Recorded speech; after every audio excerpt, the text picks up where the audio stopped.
Good morning. Good morning. It is Monday. Happy Monday to you all. I look like I've just been out for a run. I assure you I haven't. What I have done is lug these from in the car.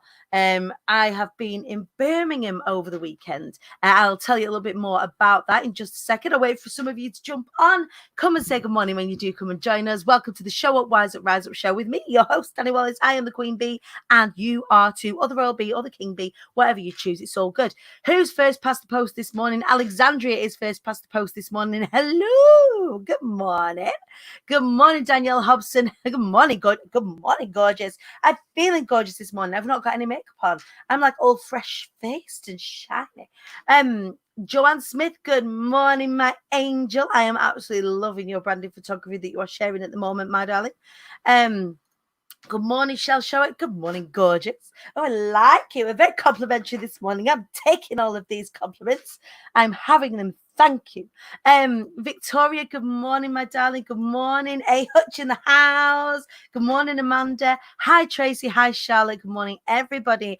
Lovely of you to join us on this Monday morning. How are we feeling? Sandy, good morning. Sandy's going to be joining us on the show this week. So tell me, come on in, come and get a cuddle. How are you feeling this morning? How is Monday feeling for you?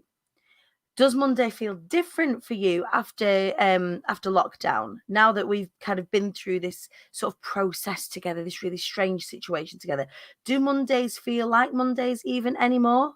Do you get that Monday morning feeling on a Sunday night? Or do you think, right, I've got another week coming up ahead of me, I'm excited? Like, what? Tell me, how are you feeling this morning? Sarah, happy Monday. Happy Monday. Good morning. Not just a bit shit, but full on shit, Norfolk. I tell you something, I don't know what the weather is like where you are, but outside it is absolutely wazzing it down. It is ridiculously rainy outside. So we're going to put a rainy beat up in Preston. Wherever you are in the UK, please let me know what the weather is doing. I've got plenty of rainy bees to spare if anybody else is raining. So that's Norfolk. If it's full on a bit shit, I'm imagining that it's raining where you are. Let me know what the weather's doing. Let's be British together this morning. If you are watching from anywhere else in the world, do share what the weather's doing where you are. We will represent you up here in the sea until we get a bigger board, and then we can represent the world. Tracy Hannigan loves a Monday. I love that you love a Monday. It was funny, I was thinking about Monday yesterday. And I was thinking that since I started to protect my weekends, I actually get really excited about starting work on a Monday now. And I know that's different for everybody, but because I work in my own business, I get I'm raring to go by the time I get to Sunday night. I think, right, I've stepped off now. I've had a break. I'm ready. I want to get back into it. And there's a busy week this week. Well, it's always a busy week, isn't it, for me? But I had a planning weekend with the incredible Deep Badgerow from Opulence Events. We took ourselves off to a serviced apartment in Birmingham. We took flip charts and stationery, and we both set our intentions. So one of the beautiful things is that we get to kind of coach each other on where it is that we're going. And we were, looking at the things that Deep is launching in the coming months, which looks incredible. We were looking at some of the things that I'm launching in the next few months, which again is, I even made a decision to pull some things that I was going to launch. I decided against it just to make sure that I did the things that I was going to launch really, really well. And it was an interesting, loads of really interesting kind of revelations that, do I have to always be doing? Do I have to always be doing? Or do I focus on one thing and do that and just be all right and then have a relax after it? Do I have to be go all the time? And, the answer for me was no, I didn't. So I was going to do a story finding boot camp in August, and I'm not going to do that now. Because directly after that, at the end of September, we've got Be Heard, Do You Want to Be a Speaker launching again. So for me, there's a lot of work when so many more of you can take advantage of Be Heard, and it's such a more comprehensive course. So that's coming up at the end of September. The waitlist will be open for that in the next couple of days if you're not already on the waitlist, or you do want to know more about Be Heard, so you want to be a speaker. We'll be opening the waitlist for that in the next few days, and I'll be sharing that with you here. We're going to be starting to run some sponsored ads to it, so you can find out more about what it means to be a part of Be Heard. So you want to be a speaker. So that's coming up in September, end of September. We start that course in the middle of October, so we start training. But also, the book launch and the launch of the Flying Away Foundation is going to be coming up. And we do the official launch for that on the 7th of November. So Deep is going to be helping me create an incredible, memorable event, full on VIP paparazzi celebrity event type thing, which I'm really, really excited about, and also a bit daunted. So one of the things that I wanted to talk to you about this morning is, in planning epic stuff, you get a funny feeling in your tummy. And sometimes that funny feeling in your tummy makes you feel a little bit sick. So with everything that I've done, you've seen all the things that I've been getting up to. There was a great launch at the beginning of March. We've got Be Inspired that's coming up. We did the big festoon. You know, I've launched the incredible one-to-one VIP packages that have just, you know, you guys have gone crazy for, which is fantastic. But every time we're like leveling up and we're leveling up, and I'm like, whoop.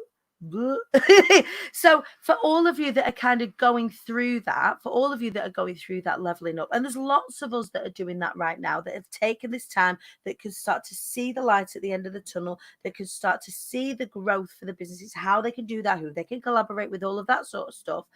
You might get that feeling where you go, oh, am I ready? The answer is yes. Yes, you are. You've just got to lean in, and you've got to lean on your community. The IATQB community is a great one to lean on, especially if you are leveling up. So if you do want to join the IATQB Hive and you haven't already, it is free. All you've got to do is search in Facebook, IATQB Hive. Come and join us. Come and lean on us in there. Yeah, exactly that, Claire. Level up, throw up. Like, anybody who works really closely to me knows that when every time like I do something or launch something, my very first like when I did the VIP package, it was all planned out, it looks incredible, everything's all booked, it's all sorted, and then I kind of did the posted it, then dropped my phone and put my hands up in the air. I was like, oh my god, it's out there now. And you know, everybody gets it, and that's what I wanted to share with you this morning. If you guys have got plans out there where you are leveling up, or you are upscaling, or you are, you know, you're doing the do and you are learning more, or you're launching something and you feel that sicky feeling, feel it, lean in. If I don't feel a little bit sick, it's not big enough. Yeah, absolutely, absolutely. There's a difference, isn't there, between kind of like stagnating and just kind of going through the motions. If you're always kind of going for that little bit of discomfort, you're always in a state of growth. Yep, it's the tummy tickle that happens when you go over a little hill fast in a car. Yeah, it's that. Yeah, we used to call them tickle belly hills then.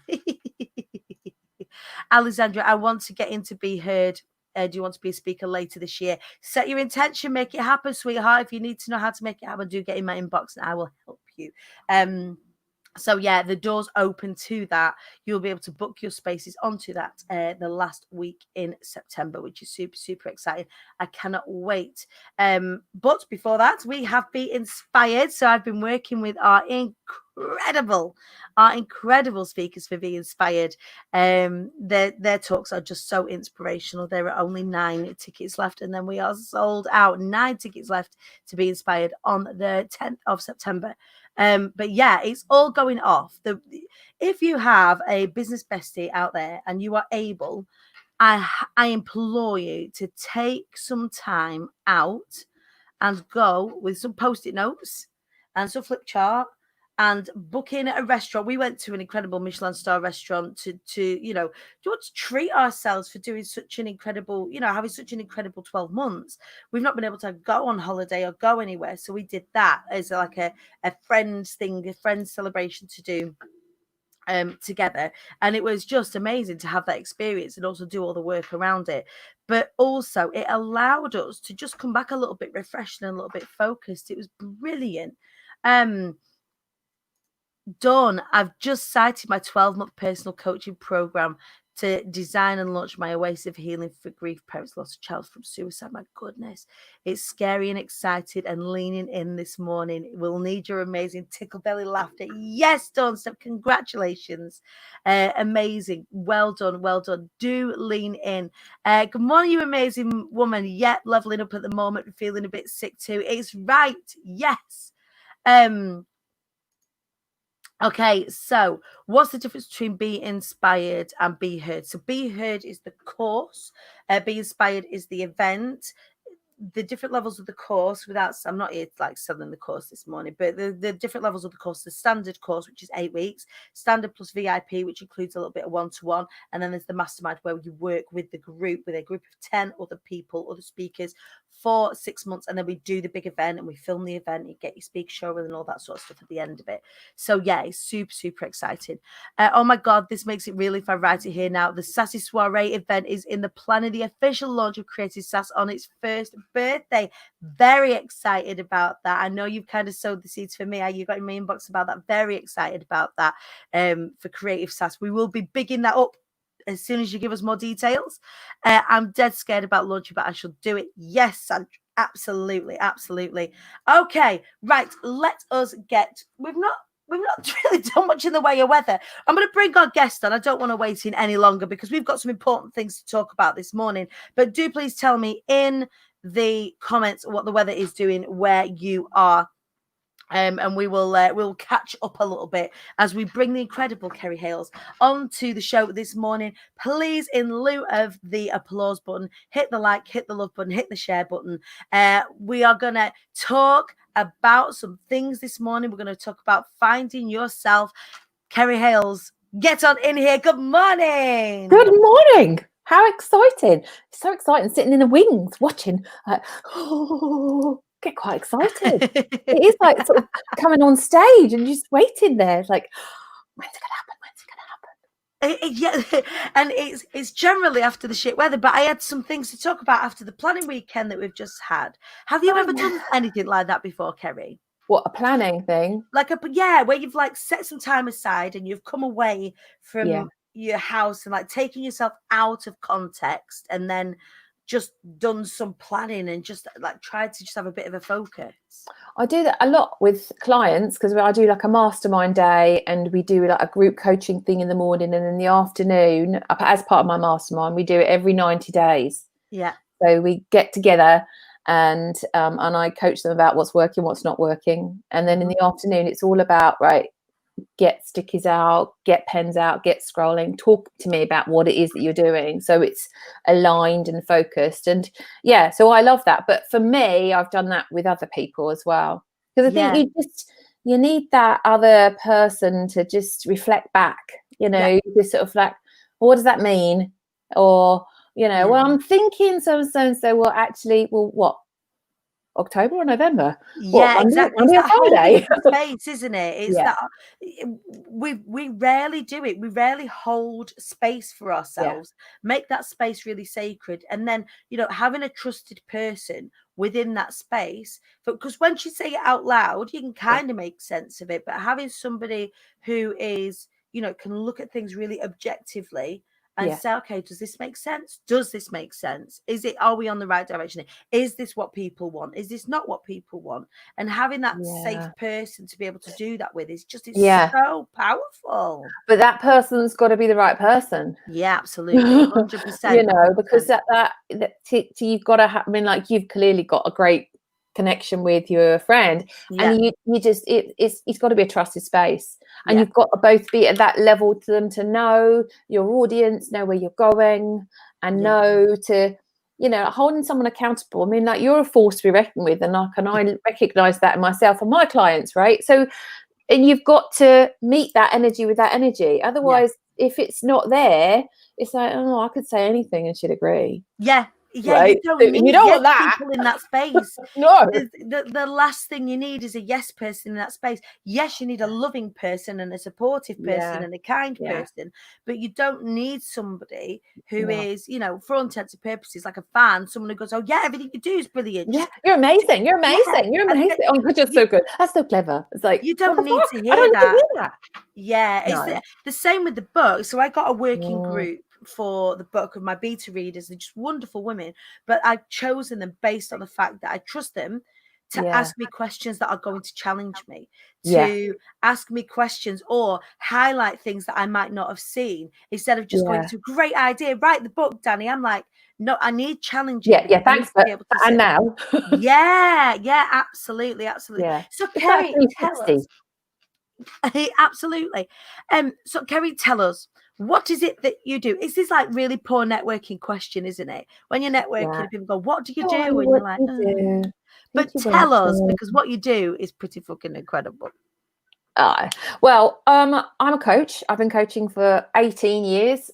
Before that, I was a project and change manager, and I changed people along with things. Now people come to me when they've got success, and all levels of success, from running a small little business or just running a home to millionaires, and they just know that their success hasn't ticked that box. Right. There's something else, and they just don't know what it is, because as far as they're concerned, they've worked hard, they've created things, and they should be feeling fucking amazing, and they don't. Right. And it's that space of you need to just go in and ask uncomfortable questions. Like, oh, I don't do chitty chat. Right. Chitty chat. It's not my thing. No, right? I'm with you. You got to go balls deep, or just don't bother. Exactly. Everyone's time. I'm either in. Yeah, exactly. And that's how we get on. So my clients come when they need a strong hand.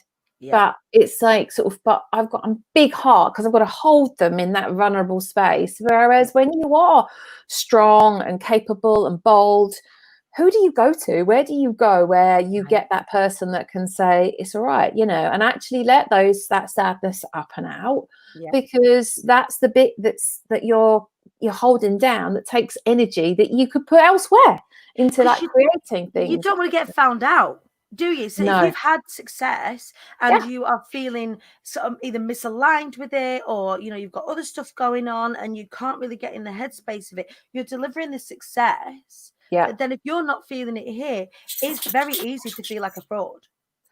Totally. And also that with that comes a lot of shame and everything else, because also you have golden handcuffs. Right, because you've got this success, and I've got this really great business, and I'm really busy doing it, and to everyone else I've got everything. I turn over a lot of money, I've got this and everything else. Well, who do I go to say, this is all great, but it's only like a 6 out of 10? Right.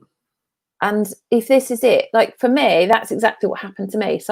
I went to my mentor he's died now, but 13 years 14 years, and I went to this preview. It was called Self-Actualization, the Experience, and he just was sat in the room, just holding a space for people to get curious about their lives, and he just asked, what do you want? And I was kind of like, what really? Like, is it that simple? Like, what do you mean, what do I want? I mean, what now or in the future? And then people started answering, and they were like different to me, and I was my career, I was working in the NHS, quite a high level. I knew where I was going. I'd be a chief exec, and that was great and wonderful. And to my working class family, what did I have to complain about? Do you know what I mean? Right. You worked hard. She's got a cushy job. She's got a good job. She's good at her job. Tick, tick, tick, tick, tick. She went to university, which was the first for my family. But then when he'd asked this, I was just, because I could see where I was going. Yeah. When you can go forward and you think, is that it? Yeah, it plays out. But the danger is, and my husband felt this every single second he was in corporate, because he's so capable. He's so clever and intelligent and all these things. But he was filled with fear every single morning that he was going to wake up and he was going to be 65, and that was it. Yeah. And that's what he'd done every day of his life. Not that there's anything wrong with any, and I always say this, for anybody who's comfortable in that situation, they're happy. But for a large portion, and often a portion of people who don't talk about this, so the more people than we think, they feel unfulfilled in that space. Yeah. Oh my God. I mean, like when I tell people what I do, and It's very hard. Well, it's not hard. I watch. Do you know what I mean? Like for me, and it's not about what you say. It's that vibrancy. It's that energy. And because I work in that space, in a curious space, I mean, you can tell me as many stories as you like, but I'll know. Yeah. So I don't hold. I've got a high bullshit barometer. It's like, Right. okay, and I'll just ask a different question, and you'll see how people kind of, they've got their story, they've got their facade, they've got, oh well, I do this, I do this, I do this, I do this, and then I'll ask them something completely random, and they'll be like, well, and then the conversation really starts. Which for me, I'm like, right, now we're in. Now there we are. Yeah. And again, like one of the incredible skills when you are a skilled coach, I think I was talking about this with I think Phyllis Woodfine last week. It's like having a set of keys. It's like having a set of keys, and it, as a skilled coach, it's understanding which one of them keys to give to your client, isn't it? Yeah. You know, it's understanding. It's that question. Yeah. And you've got to be coming from a curious space. You've got to be watching and listening. Being a coach isn't about you. It's about your capacity to be able to really see what's going on. When you can clock something in someone, and it might be a flick of the eye, or it might be a way that they become uncomfortable. It's all of those nuances. It's all of those things. Yeah. And it can be one little thing, you know, but you've got to be brave. You know, one of the things, I am really brave. You know, like I grew up, my dad's 6'6", is an East End builder. You know, we used to deal with knocked off stuff all the time. There's nothing that frightens me. No. So, which is a great space to be in a coaching conversation, because it doesn't matter what comes up. I'm going to deal with it. I'm going to hold you there because I've got a lot of skills. In no matter if you're going to scream and shout at me, like, you know, and I don't want to say the C word, but you can absolutely say whatever you like on this show. But that do you know what I mean? I will either need to be gentle and quiet, or meet with, like, I have one client who he's like, everyone's a fucking numpty to him. Yeah, you know, no one can hold him accountable, and I laugh at him. I'm like, bring it on. Like, because sometimes you need someone to hold you in that space, because people get so frightened at a certain point, and then they'll turn off. Yes. Whereas I need to take them on that journey. Like, come on, you know, give me what you've got, and then let's have a conversation. Right. You know, it's like, boom, boom, I'm going to throw everything at her because she's asking me the uncomfortable thing that I don't want to talk about. Right. I'm like, okay, well, once we've got past all of your tantrum, whatever level it is, because that's what it is. It's just an adult tantrum. Yeah. And then we can really, right, now what do you need to say? You know, what's really pissing you off? Yeah. You know, and it's very, very interesting as well. This tantrum, this Paddy. I experienced this in a different way within speaking. So one of the parts of the journey that people need to go through when they work with me is accessing their story and choosing which bits of their story are going to fit and correlate. And sometimes when they go through that process, they will put that bit of the process off, and we can't get any further. And I have to call them and say, look, you're scared. What is it that you're scared of? You're safe. You don't have to share these things. But if you don't look at these things, you don't know what's going to be useful to you or not. If it's painful, you need to go and get some help. Then all right, go get some help for it. Fair enough. But are you just doing it because you're frightened that if you tell this story, you're going to have to be more successful now? Yeah. Yeah. If you start to look at these bits of you, you are going to have to level up. You're going to have no choice, because you'll stop hiding from yourself. Yeah. And there's so many light bulb moments that go off with my, just like, not I say just speaking, but with my speaking clients, without even looking at the big life stuff, which is, you know, some of the stuff that you do. So I can imagine the resistance that you may get when you are working. I find that the most exciting, though. Honestly, I mean, like, I've goosebumps even when you talk about it. To me, it's just nothing better, because you know, when I sort of, especially a 6-month client, you know, like a one-to-one client, there's, you know, they'll get in the middle of it and they'll be like, well, my life hasn't changed, this is ridiculous, you know, it's not working. It's not working, I'm still feeling this and everything else. And then literally, like, the next conversation, it'll be like, oh my God, it's, you know, everything's changed. And then it's like, okay, and now we're having a proper conversation. Now we can really, because you've got past all their limiting beliefs, or you've got past the fact that they can see when they're doing that. So they become a self-coaching model. Yes. You know, I literally just hold the space, and they'll talk, and they'll go, oh God, I can't. Okay, right, I can see that. Oh yeah, okay. And I just, you know, and you just got to put your hands up like that. Whatever, I'll be here. Yeah. So it's a funny thing, but it's lovely. I don't know. You know, you can avoid one of the things that I find with clients, with everybody, is that a lot of people stay where they are because it's safe. Yeah. Right. And then they say, oh, if only they have that conversation. If only I could. Oh, you're lucky you've done. Oh, if only you're lucky. Yeah. Lucky, shut up. Yes, I'm very lucky. And once you get past that, and then they find their dream, then the conversation really starts. Right. Because like, you know, like for you, you know, like if you think of how many things, now you're doing it, now you're being that person, that then the conversation, then it's like, well, what next? You know, because then the next upper limit comes, and the next one comes, you know, and it's always a process, but there is a real change of people like sort of just finding what you really want to do and then going and doing it. You know, that's the confidence piece. Yeah, because absolutely. You can't, when people say to me, oh, I need to be more confident, is that you can't be confident if you don't do the bits that you love, because you can't be confident about compromise. Yeah, you can't be confident about something that you're not asked about.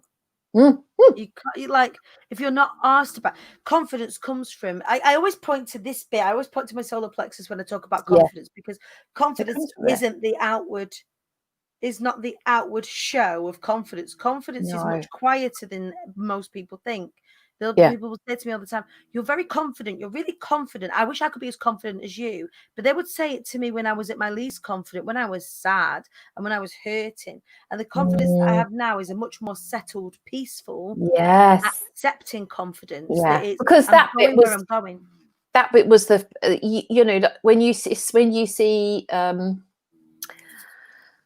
you know, clients who, or people that are projecting, you know, when they go to Toastmasters, hi, I'm so with it, and you're just like, oh my God, please just, you know, and they're not going with who they are. Yeah. It's that I'm going to push myself through it and become somebody else rather than myself. And that's kind of like being what you think confident is. Yes. Rather than putting on the confidence hat instead of being confident. Yeah, because like we were talking before we came on live and on air. Was that, you know, because we talked about you putting on your face. Yeah. You know, and a lot of people do that. It's just like you put on the mask, you put on everything else, to then that gives you that confidence, you know, putting big girls knickers, all of those things that we do, you know, that story that we have. But actually it's not an outside in thing, it's an inside out. Yeah. My sister used to, so my tattoos, I've got a tattoo on my arm and it's a makeup tattoo and it says war paint on it. And my sister used to laugh at me and she would say, I would always worry when you had more makeup on. I would always worry when you'd taken more time because you've needed time to process stuff. I was telling you, it's my colouring in. I like to, it's my meditation. I will take my time putting my makeup on, not necessarily as a mask, but if I need to like process stuff, then I'll just sit and I'll be quiet and I'll put my makeup on. And she would always say, I would be more worried when you've got more makeup on and you're not on stage and you're not performing, because it means that you're trying to lift yourself up. And I was saying to you, now it's a different thing. So this morning I'm fresh faced and I'm unapologetically fresh faced. I don't need to put the face on for anything I'm doing today. So then why do I need to put the face on for the show? I don't. It's not.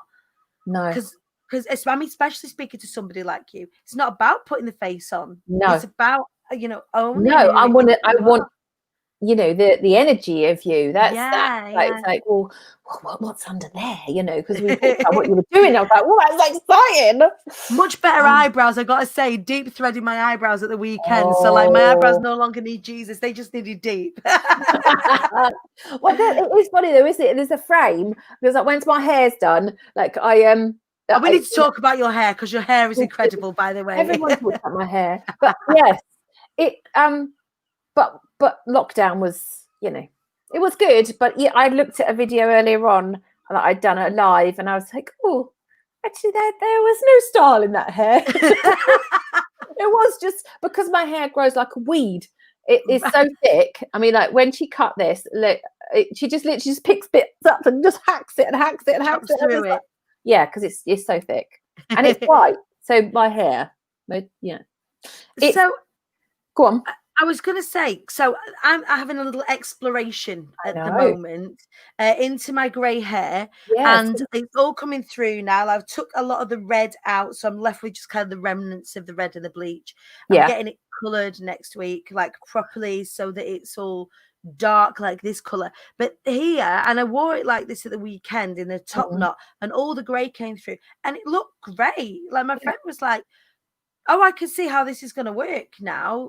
My mum was worried. She was like, mum's quite old school, and she was like, it's going to be a bit aging for you, Dani. It's going to age you. And I don't think it is, because I can strike it out with everything else. So is your hair like now naturally all grey, and then you've just gone for the like it's naturally pink? No, I mean like and then you throw the silver on like for a bit of party hair. So my hair was grey, white when I was about 40. Right. So like, but I had a streak in the back when I was younger, and then it sort of gradually, and I used to have all different colours. I've always had funky hair. That's always the thing. So when it went white, it was kind of like blondied, sort of blonde, dirty blonde, then blonder and blonder. And then when I had my son, so he's my youngest son, he's 10.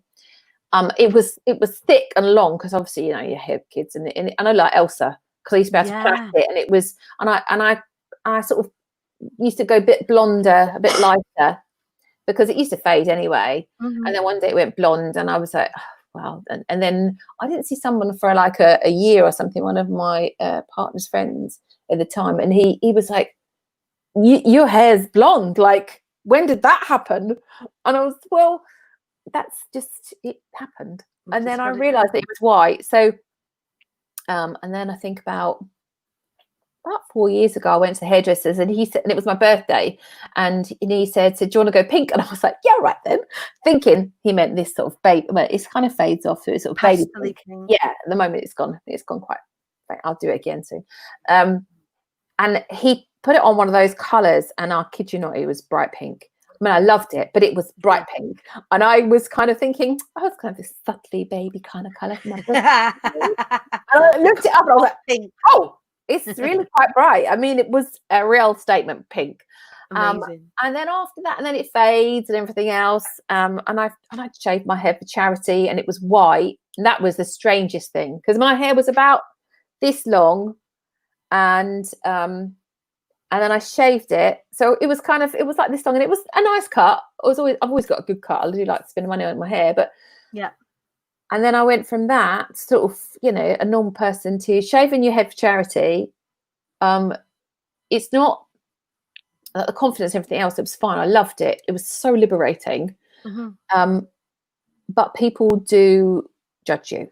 Yeah. So because I had a shaved head, and then my son shaved his head at the same time. Okay.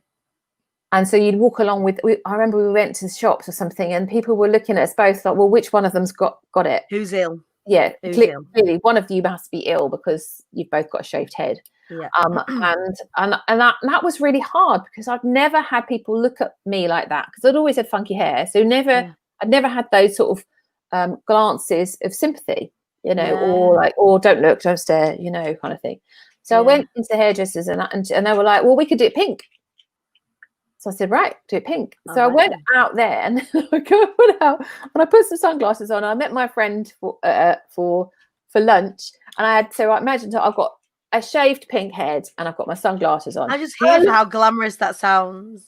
Honest, it was the bollocks. It really was. Now I look back, and my friend sat there, who's like, she's going, everyone's staring at you. And I said, what do you mean everyone's staring at me? She said, I'm thinking that they must think, who is she? Because right, because you're like a superstar. Yeah, exactly. I'm like, oh my God, there must be something. So that was fun, but I just think that's where, now it just to be pink is normal. I like, even when, because it is white, and you've got to find like sometimes when it's white and I look, and like I'm 51 now, and you know, my mind will kind of go, oh, look at you, you look old, even though I don't look old. You don't. In your mind, I would kind of go, and then I thought, oh, and I think, all right, I'll just go pick it. I'll pick it. So it's mostly pink now. And I saw somebody the other day, she was like, I just think that's your normal color. It's just like it's so normal. It looks so right on you. That's it. That's it. Yeah. I'm like, well, it looks like it grows that way. It doesn't look like it's something you like. It's just that Kerry Hales just has pink hair. That's it. That's just how, you know, she was born this way. That's it. I just love this vision of you with your sunglasses. Please tell me you had statement earrings on as well, because I die. They're like with this hot pink head. I'm like, who is she walking into this place? I'm like, oh, she's Kerry Hales. I tell you what, it was the transition, the journey of like being like a normal a normal person, like a normal mum kind of looking, you know, funky hair and everything else, to being like sort of a cancer survivor to a rock star within like, do you know what I mean? I'm like, that's some transition. Who am I today? I love it. I showed it quite a few times. It's a great experience. So going back to the work that you do, what brought you to that? Because you've been doing this for 18 years. Yeah. What brought you to moving into the service industry, moving into the help industry? Well, it was that conversation with, and that's not true. I studied psychology, a degree. So, and I traveled when I went around the world. I did a world ticket when I was 21, and that really took me out of my comfort zone. And because you just don't know who you are until you're not in this country for a long period of time. You know what I mean? You've got to travel. It's one of the things that I want for my kids, to go and travel, because you will learn so much more about life than you will.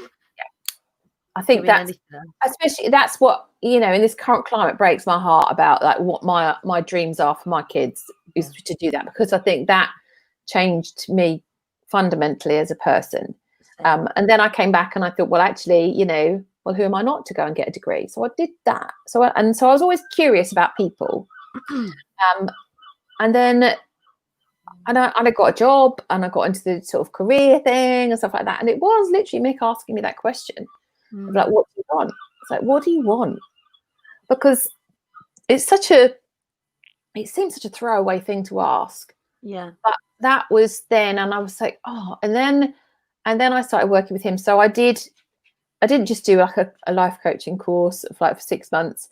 I worked with him for years, and he used to do a 30-day intensive. So you would go away and live as a group and for 30 days. And I did that 4 times. And then I worked to manage his company. So, I mean, we did go to Maui. So, you know. Well, you know. If I must. I know, it's just terrible, isn't it, when you get them sort of like opportunities, whatever. Yeah, you know, it's hard to have mental breakdowns in paradise. You know? So really, that really pulls your life apart, which is exactly what I do now. So it's like pull it all apart, see what's working, what's not working. Let's shift that shit, and then let's work with that deep understanding of this is my journey. This is my spirit walking this earth. And that, I think, so as I just kept working with him, I just thought, oh, it was just, you know, it was just too good to be true, because I got to use all of my, I am outspoken. Do you know what I mean? I don't want to like believe the facade. I don't do bullshit. I don't do, you know, people lead those lives where they, you know, they don't talk about what's real, and I like veneer almost. Yeah, but people do it in a, you know, in their everyday life. Yes, you know, and I offend people. So I you know, so for me, I just choose where I have those conversations with now, because my friends know that I can't just go, oh, that's nice. You're one of them. It's like, why? Yeah, exactly. What are you doing that for? Yeah. And they know that they've got other friends that do that. I'm not one of those. Right. You know, like if you want to come and you want to moan about something, I'm going to go, right, okay, let's sit down and have a conversation, because I want to find out what, you know, by all means sit and whine, Mm-hmm. but don't make that part of your life. It's like, Right. you know, like really, like we all need to sometimes offload, right? Let it get it up and out, right? Get it up and out, right? Okay, now what? Now what do you want to do? What do you Do you want to need? unpack all the shit here and then stay here smelling the shit, or do you want to like Oh, unpack no. it and then leave it here and then move Yeah. away from it? You don't have to carry that shit around with you now. Okay, you've left it. Now what? Yeah, totally. And sometimes it's not with clients, it's not a strong enough sense of shit. So sometimes I have to stick my head in the shit. Like Just give get it your head around. in it. Oh. So next time it comes even wafting in your arena, you go, I know what that You is. do this. I'm not going That's there. not for me. I know. I'm thanks very much, but no, I'm off this way. Because it's, you know, it's like a flag. If they keep doing the same thing over and over again, it's like, how are you going to do it differently unless someone kind of makes you aware of what you're doing? So then that's the case of when you've got choices. Yeah. You know, okay, you know, you've got to make people conscious of it. So it does what I do for other people. Like, it utilizes all of my brilliance. I can be charismatic. I can swear. I can have that awkward, uncomfortable conversation. I can be the cheerleader. I can be all of those things, and it allows me to do that. So it was everything. So for me, I can't ask people to live with integrity if I'm not doing it myself. Doing it. You've got You know, to, you've haven't got you, to do it. to walk the talk. You can't. And there's so many people in the industry out there that are honestly, not you'll make me cry. I know, that are not walking the talk, and the sponsored ads going to them, and they're not actually living what they're telling other people that they're doing, and it's shocking. It's like they're a money making machine, and that's they're what great they're marketers. doing. I mean, like, you know, to be fair, like my business has not grown massively over the years. It's only now where I'm ready to sort of think, right, okay, I can get a bigger audience. Like the book's being written, there's loads of programs, and there's loads of all those things now, and it's great, and there's masterminds and all that stuff. But because of you don't see that there's, you know, that those people that just they don't live it. You know, like I was living my life. You know, I lived in Hertfordshire. I wanted to live by the beach. I moved to the beach. You know, I have 2 children. I have 2 dogs. I have 1 cat. Another cat's coming. And you know, my life is very simple. Like I don't want for much. Yeah. But you don't want for much when your success is inside. Right. You know, you don't need it. I don't need someone to say, "Oh, Kerry, you're brilliant." If I do need them to say that if I don't feel that I am. Not from an arrogant space, but from a space of certainty of like, yeah, I create these things and this is what I do. And so I hope that answers the question. It was a very long way around. It doesn't matter. The whole point of this show is to riff. The whole point of the show is to like just see where it leads us. And it's such a joy speaking to you about these things because it's so much part of the fabric of who I am as a coach too. So it's like I'm like, I met my soul sister this morning. She's here. Well, I just think you can't, like when you're talking, like before we were talking about, and then you were saying, you know, like you get to a level of success. Like I want it. It's like, well, finding what it is that you want to give back to. Because once all of your needs are met, it's like, to me, what else can I do? What else can I do? You know, let me share something. Is it about more and more and more and more and more? Is it about more money? Is it about bigger things? Is it about? And for me, it definitely is not. No, it isn't. It isn't for me either. No. You know, I mean, like, I've got a beautiful house. It's not a massive house. I mean, I would like a different house, but then I quite like a little house. I mean, like we go camping. Me and the boys go camping, and you know, it's the simple things for me. Yeah, you know, like really it is. It's funny. We went to go and so my in-laws have come up from Kent. They came up yesterday, and they're going home tomorrow. And they're staying. Oh, in Kent. Where I'm from. Where are they from in Kent? Like Strood, but they live in Who now. So they've got they came up, and I don't know if you know, but the house that we're living in now is the house that we had to move into after I was homeless.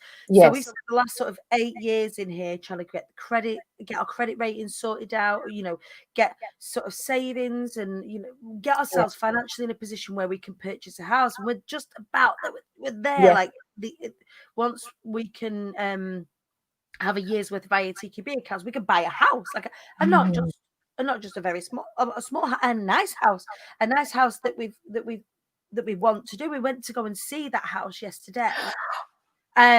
And I went to go show the in-laws. Meanwhile, this had already been to see, and I've shown my mum, and I'm like, this is the house that we want, because this is like the dream here. And it's not a massive big house. And his dad said something, and it really resonated. It's similar to this, that the house that we went to look at is not a millionaire's house. We can't afford a millionaire's house, but nor do we want one.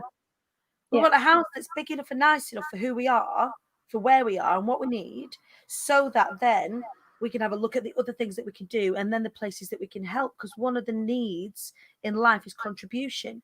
And as soon as we've done our bit of success, is just to have a house that can accommodate everybody. Everyone can have a bedroom. Everyone's got a bit of space. We've got some workspace. I'm not like, what, they're asleep. So I'm not in my bedroom working. And his dad came in and he was like, this is a really nice house. If I won the lottery, millions of pounds, I'd still probably buy a house like this, because you don't need much more.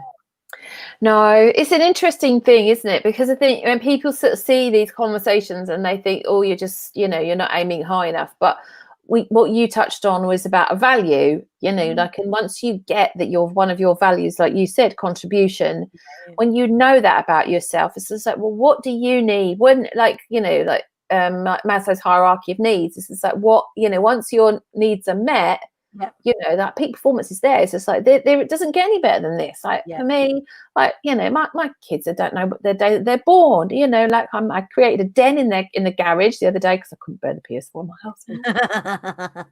and now my house is like quiet as can be. It's like, oh, what did I do? I've sent my kids away. But like, we can walk to the beach.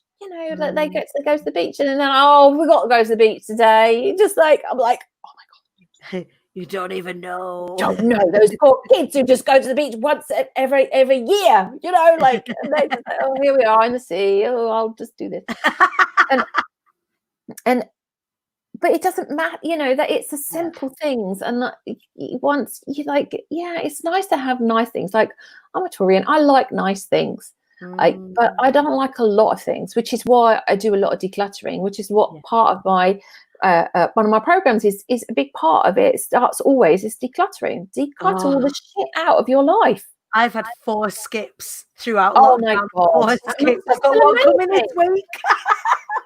Wow, it's my favourite thing to do. Yeah, once you get into it, I think once you feel that feeling of like lightness, of like, oh, I'm not my stuff. You're like, you're not your stuff. Yeah, you're your stuff. Oh my gosh, there's something. I mean, like, there's a great book called Stuffication. But once I love the minimalists, and I mean, I don't have a minimalist house, but I've got kids. But it's you just don't need all the things.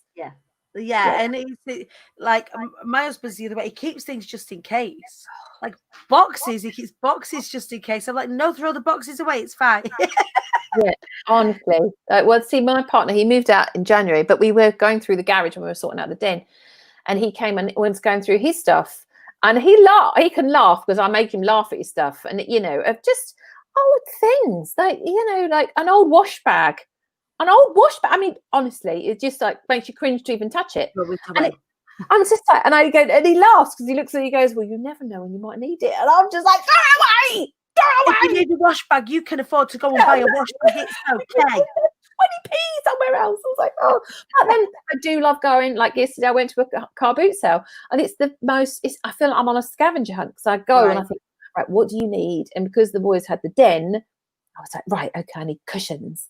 And I literally came back like this, sort of like with like 4 bags of cushions. I'm like, and I must have looked like a lunatic to most people. Like, oh my God, that woman. She got in the car boot sale, and I was like, it's just 6 cushions, people. It's not like all the world, but yeah, it's fun. It is fun. It's funny. We've got some lovely some really lovely comments. Ahmed Khan is saying, morning Dani Wallace, morning Kerry Hales, great to see you both, silent follower and supporter. He then goes on to say that the subtitles, every time we say shit, it keeps coming up as question marks. That's funny.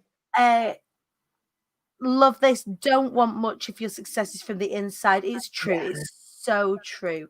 Samantha Quinton, amazing decluttering program with Kerry Hales. Love it. Yes, Yeah, yes, she's yes, done yes. a few things for me. Hi, We've got Samantha. Facebook user here say, love the pull it apart theory. I've never looked at it like that. I've always tried to plaster over each area once you put with lots of work. Yeah, but actually pulling it apart sounds like the most refreshing way to work on yourself. It does. It's the Because work. That's it is the work. It is the work. And you've got to pull it all apart, because when you stick it all together, like I always talk about this as like sort of shit soup, but if you stick all it together, it can become this this ball of meh, when actually, when you pull it all apart and separate what's working, okay, well, do you love where just even those 4 areas, like, do you love where you live, like your surroundings and where you live? Does that, where's that on a scale of 1 to 10? And then just look at it, just that kind of just benchmark it. Do you love what you do? Do you love who you hang out with and your relationships?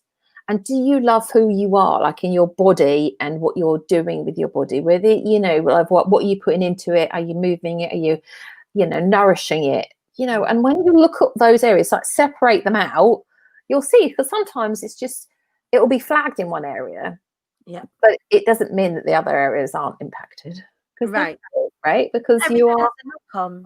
Exactly. And sometimes you can, like, it might be your relationship that's not working, but you'll blame it on the job, right? Because you can't deal with that over there. But I can deal with this, and I can be, oh bloody hell, Sarah this week's driving me mad, and you'd be like, well, yeah, but it's not really Sarah.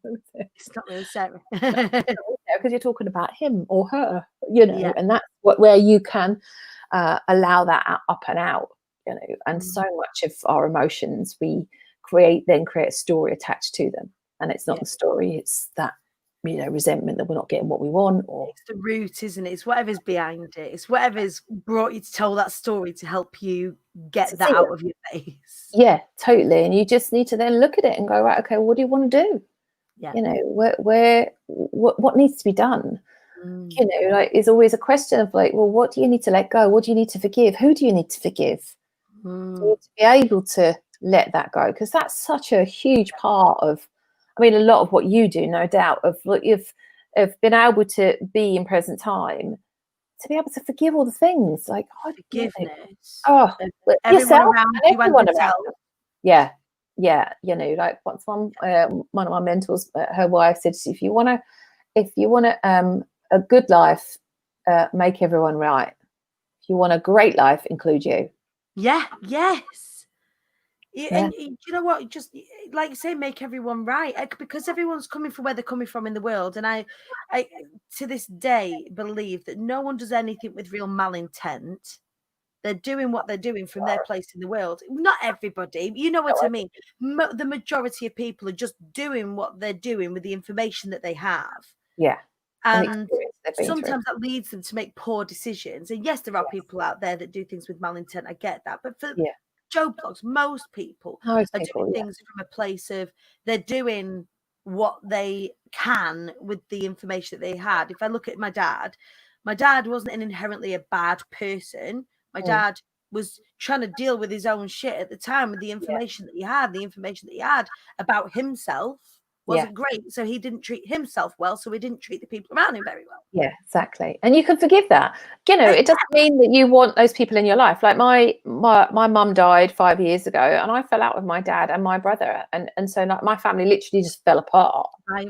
And I've had to work a lot on the forgiveness part. And I can love my dad from afar.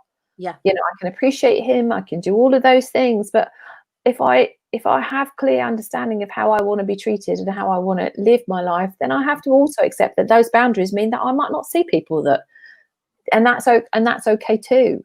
Yeah. And that does take a lot of work to get there. It does, especially when you've been treated badly, and especially from people of trust. That's not easy to overcome. But if you decide that you want to, you can. When you do, it's magic.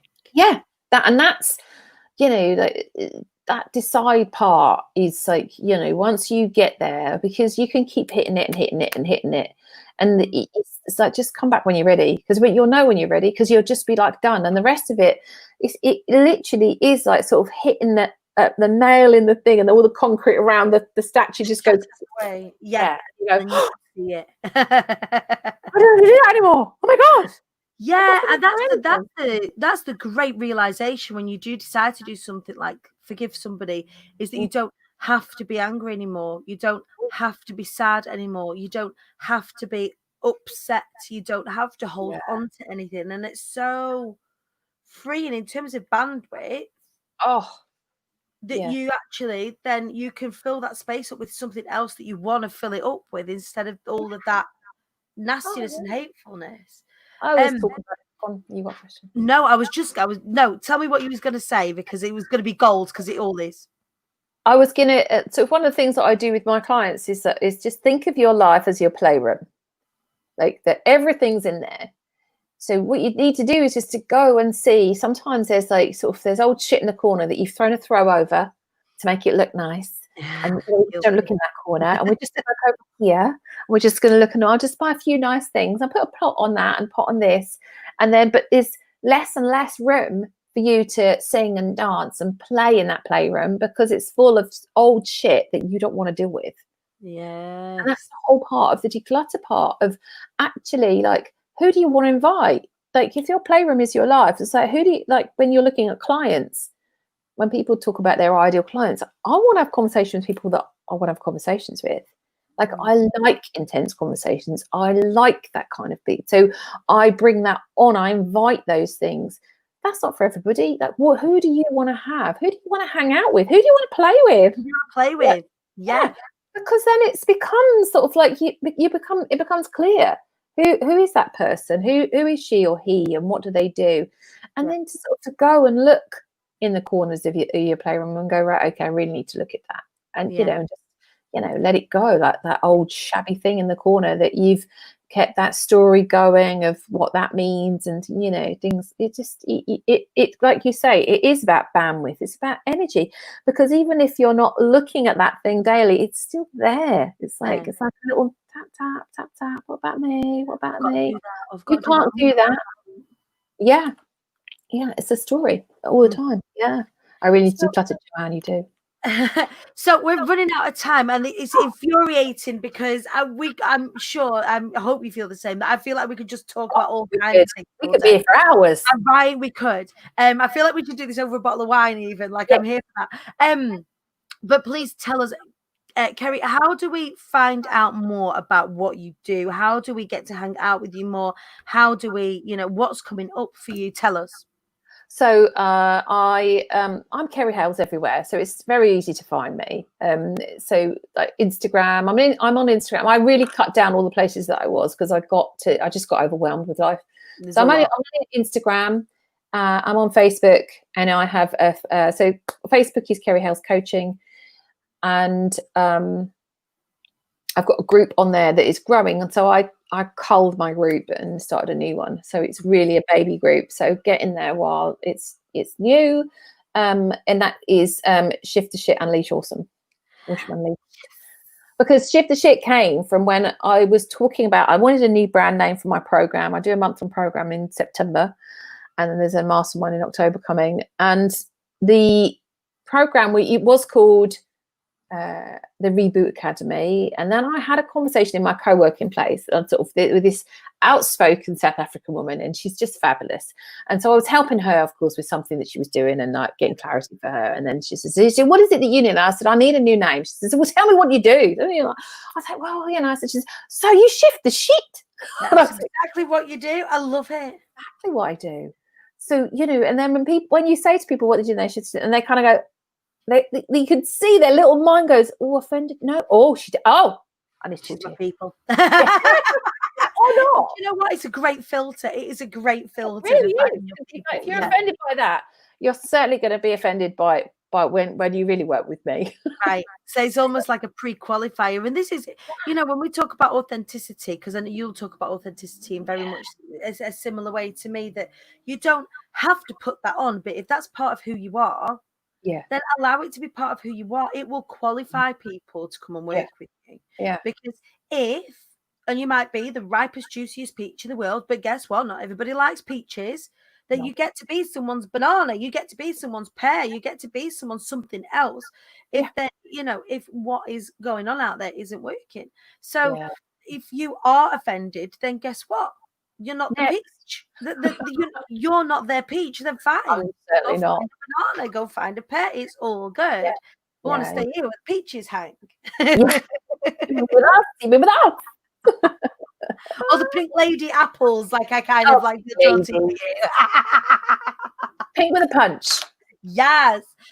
Right, my darling, it has been an absolute pleasure speaking to you this morning, and I'm sure it will not be the last of our conversations. And I would love to have you on the show again in the future. But Kerry Hales, thank you very, very much. You're welcome. I've absolutely loved it. Thanks for having me. Monday. You're welcome. Huge love to you, my darling. Thank you. Thank you. Thanks for coming. That was Kerry Hales, everybody, this morning, taking you into Monday like a firecracker. What an amazing person she is. What an incredible human. Do go and find out more about what she is getting up to. Like she said, you can find her, Kerry Hales, all across the social medias, on the Facebook, Kerry Hales Coaching. I'm sure, Kerry, if you're there, please pop a link to your group if you want us to go and have a look. I implore you, go and hang out more with Kerry. You need a little bit more of Kerry Hales in your life. You need some of that shit shifting. What an incredible show. Thank you so much for joining us this morning. Shall I tell you what else we're going to be getting up to this week? We've got another cracker of a week here on the show, Wise Up, Rise Up show. Tomorrow, we're going to be talking all things style with the fabulous, the gorgeous Yvonne Phillip. Sandy Bowles is going to be joining us on Wednesday, Tracy Hannigan on Thursday, and the gorgeous Bhavna Radia on Friday. Loads and loads of things to be talking about, loads and loads of stuff to be getting on with. I would love to know, before I let you go today, we're on Monday.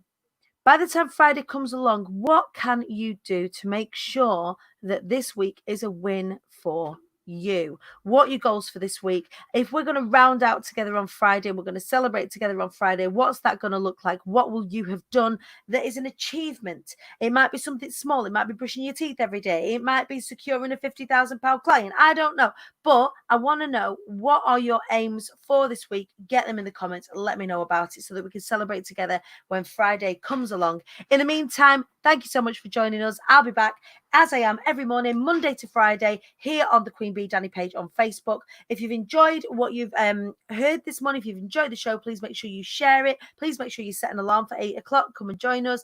It's better than, starting the day with the run-of-the-mill media. At least we're inspiring you into your work day.